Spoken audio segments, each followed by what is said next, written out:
నమస్కారం, రుద్ర న్యూస్ కు స్వాగతం. సిద్దిపేట జిల్లా అక్కన్నపేట మండలం గోవర్ధనగిరి గ్రామంలో ఉపాధి పనికి వెళ్లి తిరిగి రాని లోకానికి వెళ్లిన తల్లి కూతుర్ల మృతి గ్రామంలో విషాద ఛాయలు అలుముకునేలా చేశాయి.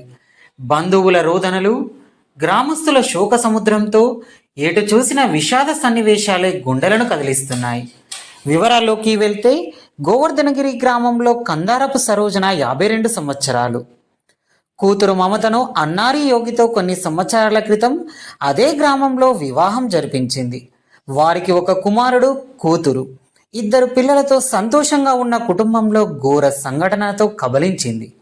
ఉపాధి పనులకు వెళ్లిన తల్లి కూతుర్లు కందారపు సరోజన, అన్నారి మమతలు సంజీవనిగుట్ట ప్రాంతంలో ఉపాధి పనులు నిర్వహిస్తుండగా ప్రమాదవశాత్తు మట్టి పిల్లలు బండరాళ్ళు మీద పడి అక్కడికక్కడే మృతి చెందారు.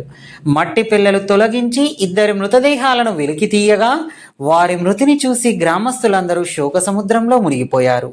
చనిపోయిన వారి కుటుంబాలకు ప్రభుత్వం చేయూతనిచ్చి ఆదుకోవాలని గ్రామస్తులు కోరుకుంటున్నారు.